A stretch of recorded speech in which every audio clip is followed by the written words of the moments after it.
I'm just going to do a bit of an intro into the cybersecurity landscape. Non-profits are increasingly becoming targets of cyber attacks.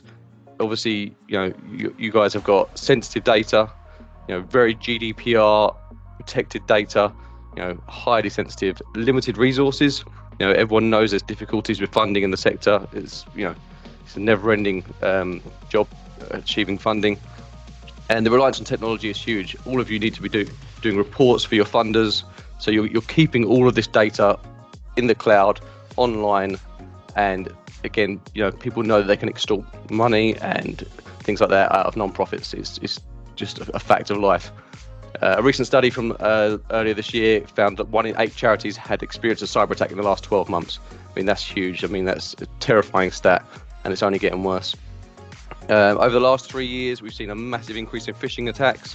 So the sophistication due to the launch of AI, phishing attacks have become absolutely very well targeted. They're using LinkedIn to find out who the person is to target. They're trawling the data. They're finding people. I think we've seen 1,000% increase in phishing attacks. That's on Microsoft's phishing attack stats compared to 2022, which already, as you can imagine, had a huge amount of phishing attacks.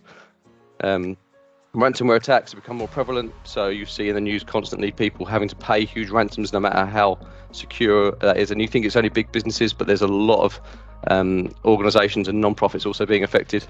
Data breaches, again, things like GDPR have made data breaches more and more common and more sophisticated, because they know there's an end goal that can, again, extort money out of organizations.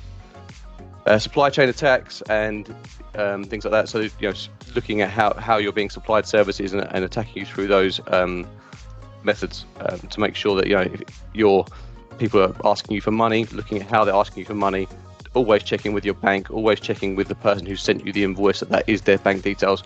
That's very, very common, all those kind of things. Obviously, there's more reliance on technology than ever, fewer resources, and state-sponsored attacks and actors have been a huge increase over the last couple of years. So, just briefly, how can we improve the cybersecurity landscape and how can you do that?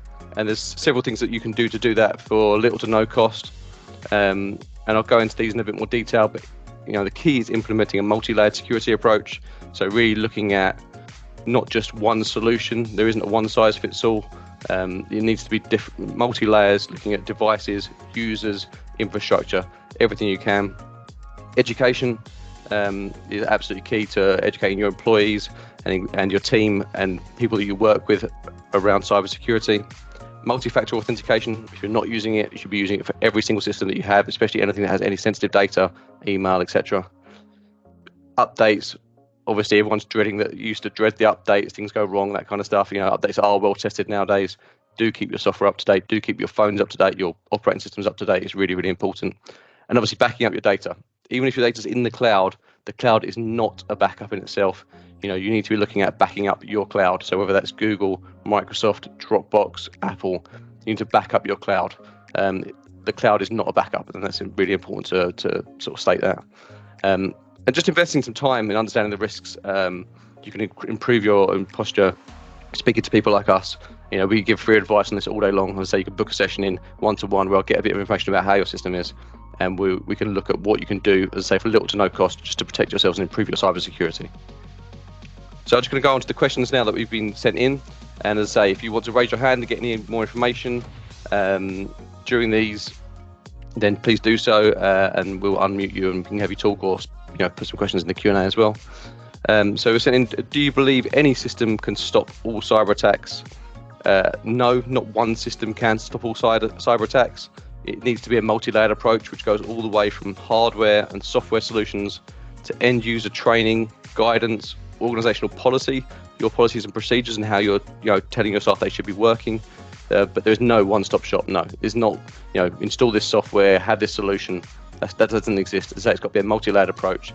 It's really important to think about it in that sense, that you should be looking at your user, your device, your infrastructure, your policies. All of those different things are important to get them all right, and do your best to change all of them to protect your network and protect your systems. What is Cyber Essentials?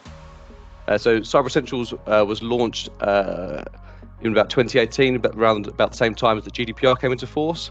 So Cyber Essentials is a UK government accreditation, and it's a baseline, a framework for your IT infrastructure, your configuration, your policies and your procedures. It's a minimum standard. So everything that we do at Click is done to Cyber Essentials standards for ourselves and our clients. But we look at it as a minimum. It should be looked at as a minimum. It's a baseline for how you configure your infrastructure, how you set up your cloud services, and how you put together your policies for your IT systems. So it's a framework provided by the UK government, and it's a fantastic framework they put together because it does give people a baseline. It does give you that accreditation that you can say, we are meeting these standards. And for non-profits, becoming increasingly important that funders are asking for you to be Cyber Essentials accredited. So if you haven't got Cyber Essentials accreditation, that is something you should be looking into. It is, say it's a minimum standard, so it is relatively simple to get, depending on the size of the organisation, and just requires a few technologies to be put in place and obviously a lot of questions to be answered. That's something that we're doing regularly for our clients. As I say, if anyone's got any questions on any of these answers, please do raise your hand and we can unmute you and have a chat. It's supposed to be more of a conversational thing. How can you get rid of ransomware attacks? So there's kind of two questions, and we split that into two answers. One would be how to stop or avoid getting ransomware in the first place. So there are obviously software solutions in place. So for instance, we recommend Sophos Intercept X, which is a ransomware specific software. And that detects if your software is becoming encrypted. That's what ransomware is. It's encryption of your data. So Sophos detects that, stops that in its tracks and rolls it back. So that's one way. But also training of staff is another way you can avoid that.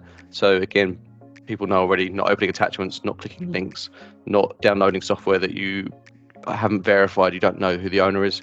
So training your staff and giving them an understanding of how these attacks can affect the organization. And then the second is how to react and respond. And that comes down to tried, tested backups. So regardless of your data, as I said earlier, being in the cloud or not, whether it's on a server, in the cloud, on a machine, making sure you have backups, making sure they're regular, making sure they go back for a certain amount of time, because it might be a while before you notice that you've had ransomware because it's only affected a portion of your data. So again, having data retention, and then testing those backups, making sure those backups actually work. DR, disaster recovery simulation, is really, really important, making sure you've actually done that and you're actually doing that regularly. At least sort of once every 6 months, once a year, to make sure that your backups are actually working. Because just because you get a notification saying backup successful doesn't mean too much. We're looking to know more about current threats and implementing zero trust technology. So, zero trust security. So obviously current threats, I've talked about what's out there. In terms of phishing is a huge one. That is probably the biggest one at the moment. There's lots of cybersecurity scams and people trying to get access to your credentials, first of all. So credential harvesting, they call it, where they're trying to get access to your email account, trying to get access to your your CRM system, your accounting system, that kind of thing. So trying to harvest your credentials, and also obviously trying to extort money. That's obviously the most common as well. So trying to get you to pay an invoice which is not payable, transfer money to an account that's saying it's someone else's account and it's actually not. So they're the most common threats around at the moment. But zero trust assumes that no one, whether inside or outside of your network and your organization, can be trusted by default. So it's about looking at the security and saying we don't trust anyone or anything by default. So just saying, okay, just because this person's the CEO, they have access to everything. That's not what zero trust is about. It's about saying, actually, what access do you need and when do you need it? And then we'll give you access at that time for that person, for that need. So it's about looking at what the need is and when is it required. Is it required permanently? Is it required as a one-off? So it's about thinking about zero trust in the sense of, to regularly review your systems, implement change management, and when you add new solutions, new technology, new data to your network, your infrastructure, the way you implement zero trust is to say, right, okay, nobody has access to this. Who needs access to it and when do they need it? And looking at those kind of things to try and make zero trust work. That's how we work at Click IT. We try and talk to our customers about that regularly. If you can implement zero trust, it is a huge game changer in terms of how you do things. It is difficult, and it's not an easy thing to implement because that's not how we're used to working. But it really is important to look at that and see how you can do that if it's possible. And just not giving people access to everything by default. It's the opposite of that.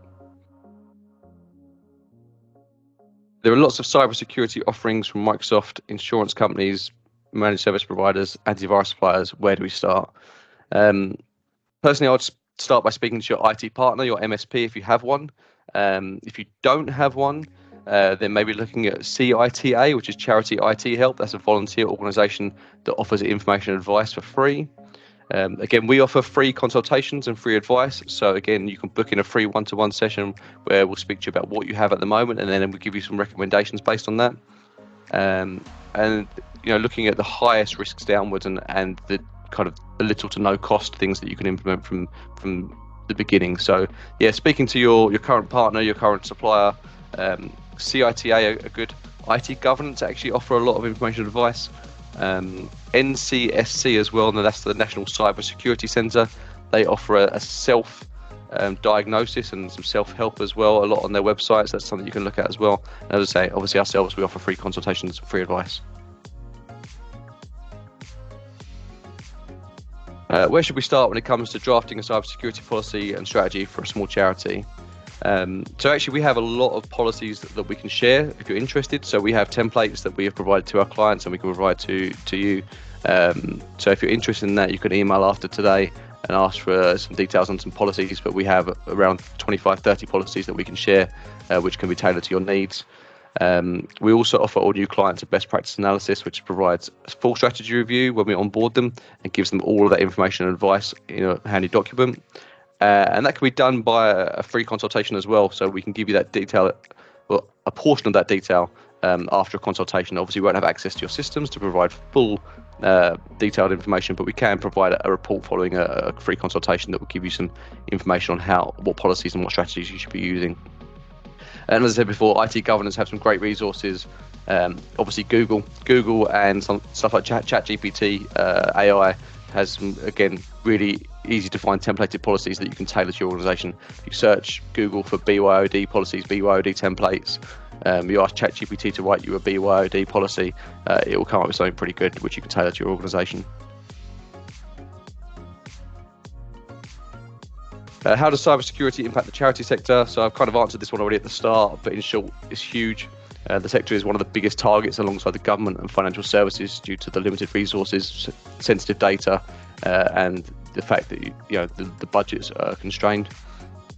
So, and it's really important to mention, regardless of size. So whether you are a single one person volunteering, created your own charity, you've got 2 or 3 staff, or you've got 50, 100, 200, 300 staff, cyber criminals don't care about the size of the organization. They want to extort your credentials. They want to get into your systems. They want to get access to your data. They want to extort money. So they really aren't targeting a size of organization. They are looking at all organizations all the time. And we've seen, as I say, the smallest organizations be impacted in really, really bad ways due to not having the right cybersecurity in place. So just because you're a small organization does not mean you won't be targeted. It is indiscriminate. How can we protect devices from all sorts of online phishing scams? Again, there's no one-stop shop, as I mentioned earlier. As a minimum, you should be using a high-end antivirus, anti-malware solution. Actually, Microsoft Defender is free within Charity Digital, and that is a lot better than it used to be. So that's something you can look at. Email protection, so 365, Google offer advanced email protection as well.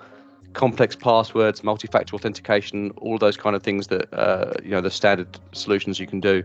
But the real protection from phishing in particular is staff training and understanding, communication with your staff. We offer regular security bulletins, but sharing news of security scams, phishing scams with your team, with your staff in any way you can. We also offer a phishing simulation and training platform, Proofpoint, and their session is actually next today. So if you want to join that session, get a demo of that platform.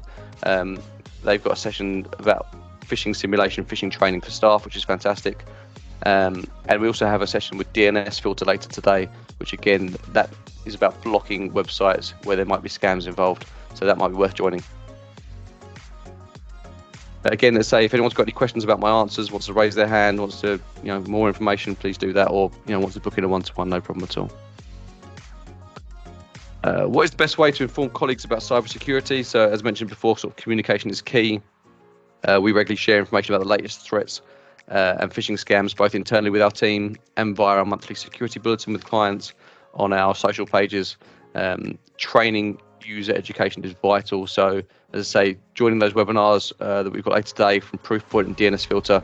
Proofpoint's a fantastic one because that gives, so it simulates phishing. So it will send phishing scams to your staff, obviously fake ones. And if they click the links, if they open the pages, if they view the emails, you get reports on that. And then it offers training to your staff. So it says, okay, you click this link. This is a phishing email, really sorry, but here's some training to how you can avoid that next time. So that's definitely one worth watching. As I say, that's next up today.